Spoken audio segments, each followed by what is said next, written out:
People say, are you a book person or are you, for the internet? I think it's a bit like the monks saying that they thought Gutenberg's printing press was the work of the devil. It's already here. It is a way of communicating ideas. In the past, we communicated them through print media. This is the way that people are sharing ideas. What I want to see is education embrace the way that our young people already are communicating and use it more creatively than they do. Creatively, but also responsibly. In this programme, we'll see some of the best that the internet can enable. This school, for example, is working collaboratively with a school on another continent to enable pupils to invent brand new games. In the pool, is everyone getting a defending ball as well? Actually, that's a good point at pool. Yeah, no. Yes, give everybody a defending ball. But we'll also hear some of the grave dangers that the internet presents to educators. Many will find this admission from a university student shocking. Most of my GCSE coursework was probably plagiarising because we didn't have to reference and we were never taught about that, although it was important. One of the issues that came up in our work with universities and colleges was that students were already coming to higher education accomplished plagiarists because of the practices that were happening in schools. Schools are beginning to wake up to the dangers of plagiarism and are starting to teach pupils about referencing, alongside the use of the web as an immensely powerful research tool. When you're going to be doing research with me, I'm going to ask you for everything you submit to me to give me a bibliography. Very often I'm going to ask you for rough drafts so that you're going to show me the process that you did of combining information and putting it into your own words. So at no point can you ever be guilty of plagiarism. Plagiarism is important to teach right from the beginning. Because they have to get used to the fact that anything that doesn't come out of their own head, that has come from somewhere else, they have to acknowledge that somewhere else. And the easiest way to do that is to make them aware of how they would feel if someone took their information. In order to do this, Anne-Marie has devised an exercise that illustrates the consequences of plagiarism. Now, would you exchange your paper with someone else, please? Exchange your papers with someone else. Right. Make sure you have someone else's paper. Now, would you put your names at the top above the other people's names? When you finish that, you're going to hand them in because I'm going to give you credit for their work. This is your work? Yeah. So you did a bit more than they did. Did I? Yes, but that's okay because they're really happy over here because they're now going to get all your marks. So they'll probably get a star, but you'll probably only get a tick. Can you swap back? Why do you want to swap back, honey? I need to find a better one. You need to find a better one to swap with. Is it fair to have somebody else's work? If they get into the habit of immediately, whenever they answer a question, that the first thing they do is write down where the information has come from, it just becomes second nature. You can't add it on later on when bad habits are already there. If you go onto a website and you find really good information about bullying and you want to use it in your poster next week, how could you use it without plagiarizing from that site? Put it into your own words. All right, so you can put it in your own words. What else? You could get two different websites and take a little bit of that and add it to the other one. So you're combining information from more than one site. That's another part of the equation, but you still are using other people's ideas. It still hasn't come out of your head to begin with. Whilst Anne-Marie uses literacy sessions within the library to educate pupils about plagiarism, she also spends much of her time supporting teachers in developing pupils' online research skills. Using the internet, find out 3 things you could do if you're being bullied. We could go to the anti-bullying website, the one that was on the bottoms on the goalpost thing. Yeah, that was the library. Yeah. Using the books in the project box, find out 3 things you could do if you are being bullied. All of the Year 7 pupils spend 1 period a week with me in the library. This is our literacy development in terms of information literacy. It's taking your ability to read further and saying reading for a specific purpose, and in this purpose it's to gather information and use it for a specific target. So what I'd like to do is find out what were successful strategies and what were some less successful strategies, because we can learn from one another. Research, there's not any one way to do these things. There are lots of different approaches, and we can learn from each other. I think in this day and age, with the advent of the internet, these youngsters don't have a shortage of information. They have far too much information. They have to, more than any other generation, learn how to be selective and have very high standards of criteria that they're going to use to choose the best information for their particular need. It's crucial that they know how to do that. So what are the questions you need to ask yourself when you're looking for information? Yes? Why it was written? Yes. What's the purpose of the website? Yes. What else? When it was written, so you know how updated it is. Good, so you know it's up to date. Down on paper to Anne-Marie has also worked closely with teachers, supporting them to embrace the internet as a learning resource. I've been working with the librarian Anne-Marie for 2 or 3 years now. We do normally 2 or 3 projects together each year across the 3 key stages. This is a Year 7 biology lesson, and we're at lesson 2 in a series of 8. Basically what I've tried to do is to build as much research and independent learning into a scheme as possible to try and make as much of the personal learning and thinking skills and the how science works and all the other elements, as well as the ranging content. If you were a manager of a zoo, you wouldn't just live in isolation with your zoo or animal park. You would also go and visit other attractions and try and get the best bits out of there. So there's nothing wrong with that. We call it copying, but actually copying is different. Copying is just writing something out word for word and claiming it's your own. You can take an idea and develop it. And you know, that's a good thing to do.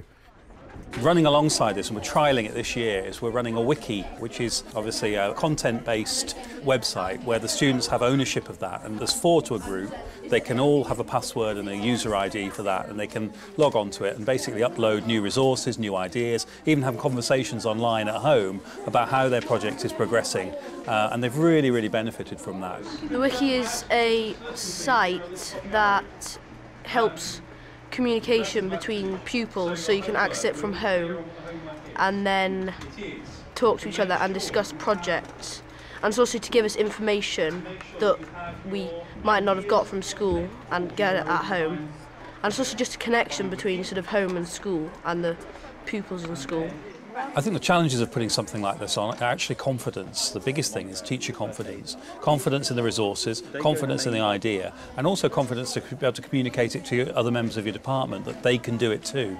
Things that I struggled with in the early stages were the reliability of the technology, and of course, you know, with sometimes internet being down, you plan a lesson, the internet's down and your lesson goes out to the window and you need a plan B. So you've almost got to double plan every lesson to make sure that there is a backup plan. But actually it's very freeing, because once you've got into it, the students give so much.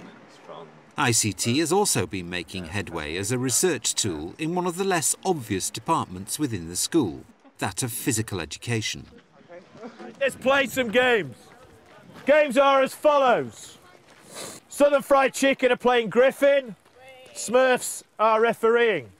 PE teacher Ashley Casey has joined forces with Anne-Marie in evaluating a series of brand new games that have been thought up and designed by the pupils themselves online. A professor in America has also given his input via the internet.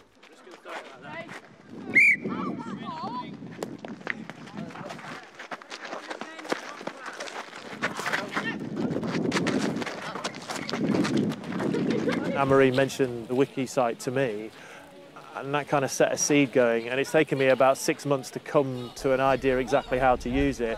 And then mixing it in with Professor Hastie in our discussions, it just seemed to move from paper-based, which sport education is normally, to internet-based, computer-based, with access to, you know, so much in terms of resources. So it's been a real way of bringing ICT into PE in a meaningful way, not just, oh, let's take some measures and distances and then we'll put them into a spreadsheet. I'm not keen on using ICT in that way unless it's meaningful for the kids. We're just making some comments on the wiki to put across different ideas that we've had for the game and how it could be improved or changed. Using the wiki gives everybody a great chance to be able to communicate quite easily. That's available to be edited by the teachers involved, so Mr. Casey and Professor Hastie. So across in America, Professor Hastie can see what we've been developing and give input onto the site, whilst we in games lessons can edit it and play through it and develop it that way. I think you should be able to move in the zone with the ball, so that you can place it anywhere you want, so it puts more tactics into it. Yeah, so you could drop it at one side, then run with the front. Yeah. With the wiki, it's definitely given us a lot more input than we could have done ourselves, I believe. That's then helped in sort of creating the game to what they are now. Like say that you are actually allowed to move with the ball, and then if you get touched, then that would mean that you had to pass it. So kind of like rugby league, but you wouldn't put it through your legs. It's so much easier to edit than the paper. If I really wouldn't want this job if I was trying to do it with paper, I'd just have to keep redrawing everything. We've changed the rules on this so many times. Because to start with we had tennis balls, but then we realised they're hard and they hurt, and they just bounce out of the pitch. So we've changed it to bean bags, and now we've realised that's not going to work when we go into the pool. They're just going to sink and we'll never get them back.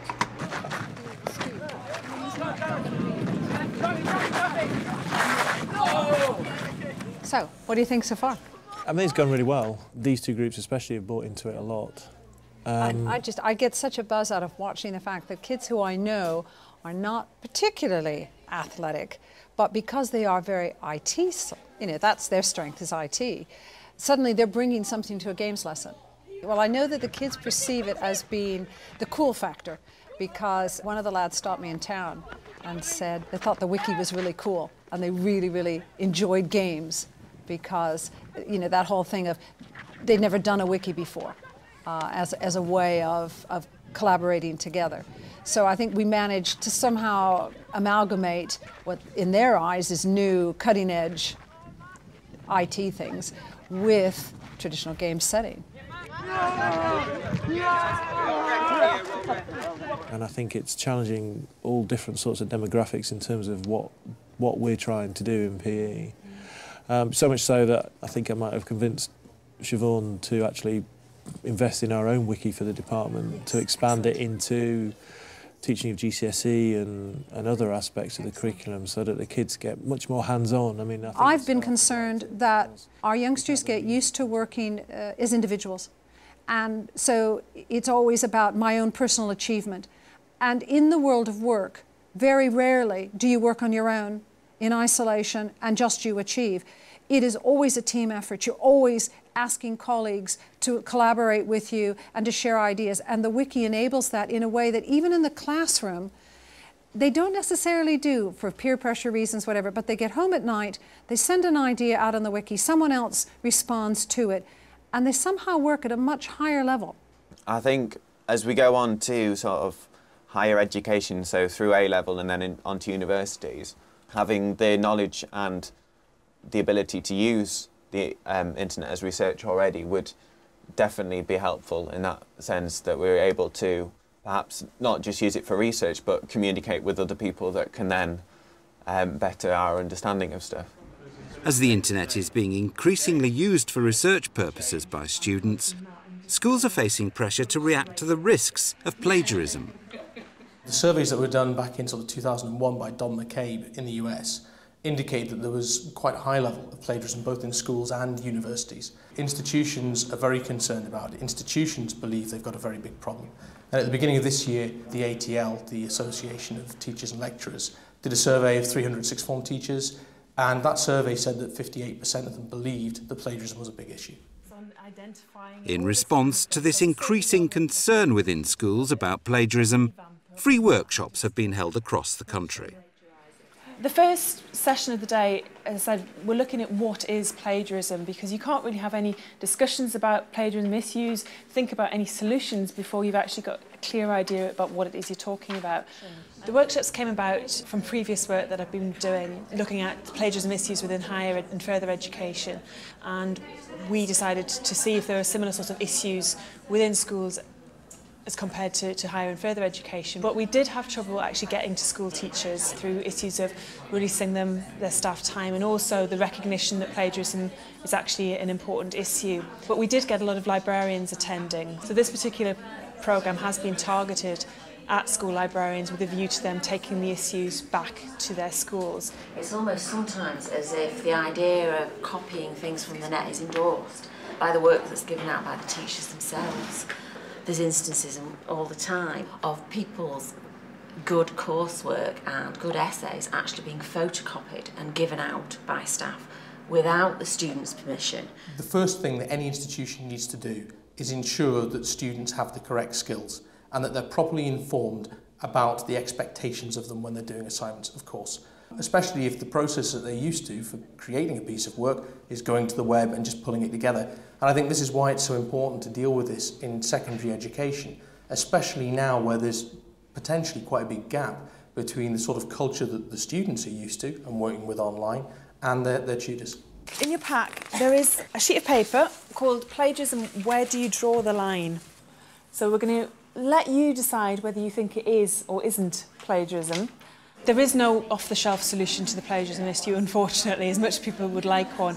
I think the answer does lie in education right from primary schools, and a coherent approach across the schools and education sector in general. So they're not just presented at GCSE or A-level with a new way of working, you know, the idea of referencing sources and that it's not okay just to copy and paste, that they need to put some thought into issues themselves is habit and not just something they feel they have to do for exams. It's not easy, and you know, it will take a number of years to get these practices embedded. We decided it was plagiarism because he was telling them to learn it off by heart. We decided it wasn't because it depended what the student actually physically wrote down. They might have remembered it off by heart, but it depends what they actually physically wrote down at the end of the day. I'm more confused now than I was to start off with. While schools may just be starting to become aware of plagiarism, universities have been dealing with the issue for many years. One thing that we found is that students are coming to the university without any prior knowledge of plagiarism or referencing. So, for instance, in our first lecture, we asked of the 160 students there how many of them had heard of referencing, Harvard referencing, and of that group, 3 people put their hand up. So if those 3 people are the only people in the room who know about plagiarism and referencing, then we know that there's another 157 who don't.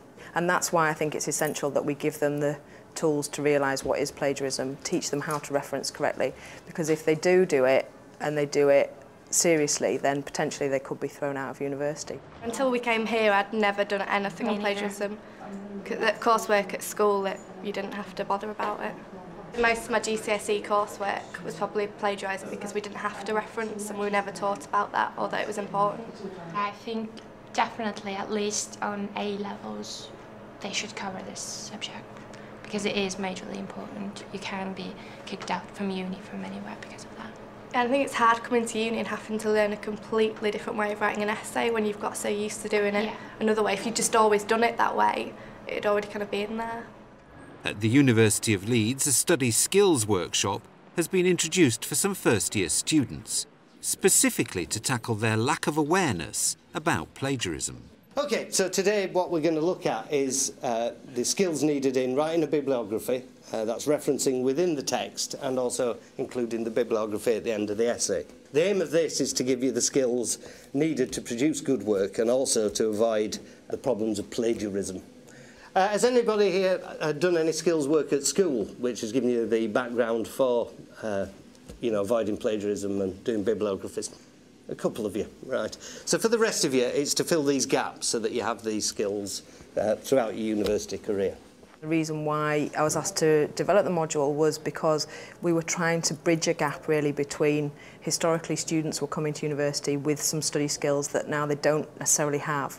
And we found in the first year we ran it, I think approximately 80 students out of 130 took it as an optional module. And we could see when they were being marked straight away which ones had taken that module. I think for us it was quite a clear decision to say all of our students need to do this in their first year. Writing is now actually more important than it was before. Just about everything online involves written text. And many students are much more IT literate than their tutors are. And they'll already be contributing to websites, they're already writing. And also, they're probably already taking content from all over the place and building it into their own websites happily oblivious to the fact that somebody else may own the copyright. So I think it's actually very important to start this work as early as possible. I mean, I would think that children of the ages 8, 9 could start to cope with some of these concepts about the fact that the content is owned by somebody and you should really acknowledge where it's come from, and it's not just a free-for-all. At Hemsworth Arts and Community College near Pontefract, lessons on plagiarism have been delivered in one department for the past few years. If we quoted anything, if we'd used a source of information, we need to reference it, okay? And what's another good reason for having good references? What does that show that you've done? You've done loads of research. So you should get credit for all that research that you've done. As a college, we've been involved in vocational education for a long time, which has a significant coursework element. And as the years have gone on and students have moved more from using text and much more to using internet, then we have had to recognise and develop strategies and policies that help us to help the students to work in the context of the requirements of the awarding bodies. I know that from my own experience with my daughter at university, the first thing that she had to learn when she got to university was how to Harvard reference. And it was quite a steep learning curve for her. And it did occur to me that perhaps that was a system that we could bring in on a book.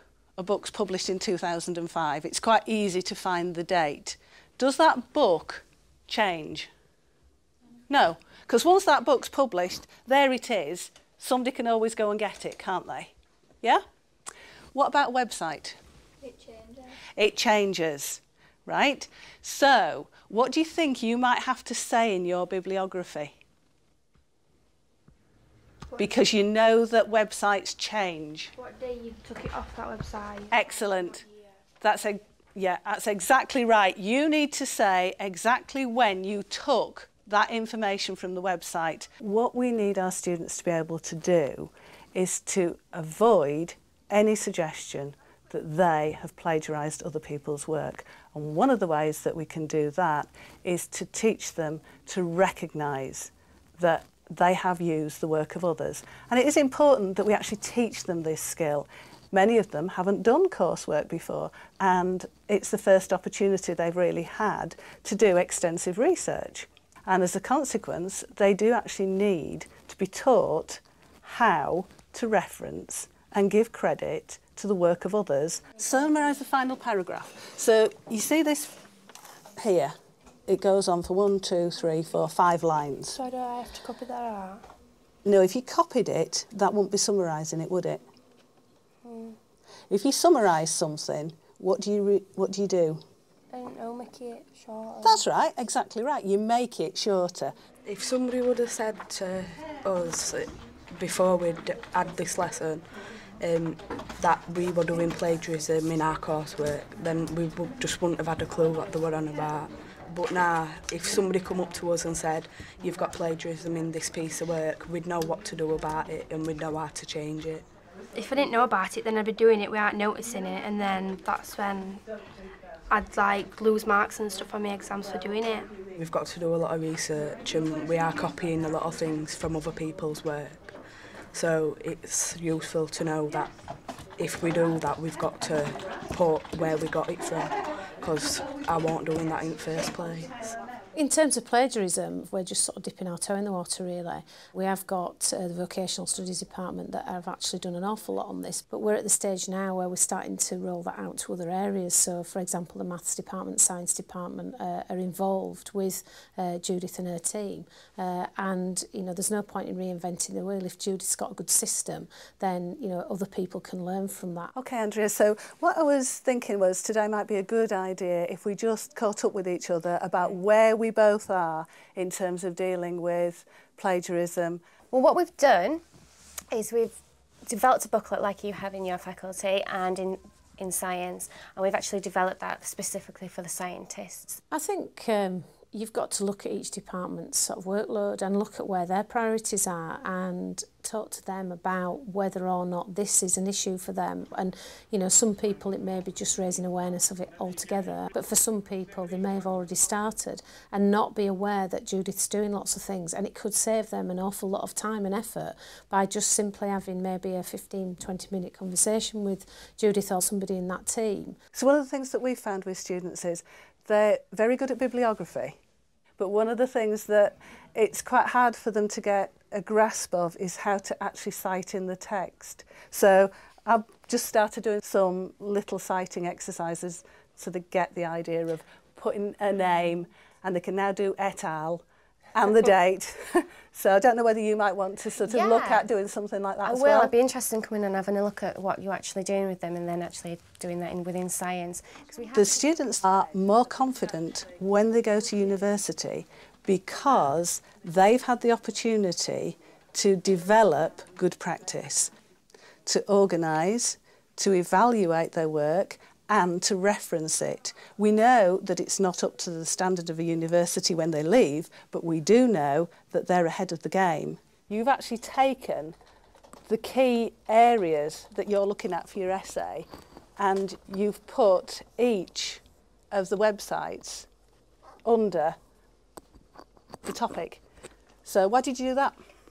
Because it's easier for me to go back through my work, and also I've put it like that in my work. I can always go back and find the research that I need. Oh, good. I think the issue for us is teaching students how to use the ICT appropriately. When we first started talking about using mobile phones and podcasting and iPods and things like that, some staff were a little bit reticent, but you know we've had to work with those staff and say, look, this is getting to the 21st century really, and this is what students want, and this is how they'll learn best, and it's how we actually manage that situation, which is the challenge. But we've got to take that on. We can't sort of bury our heads in the sand and say no, we're still using the old-fashioned book system.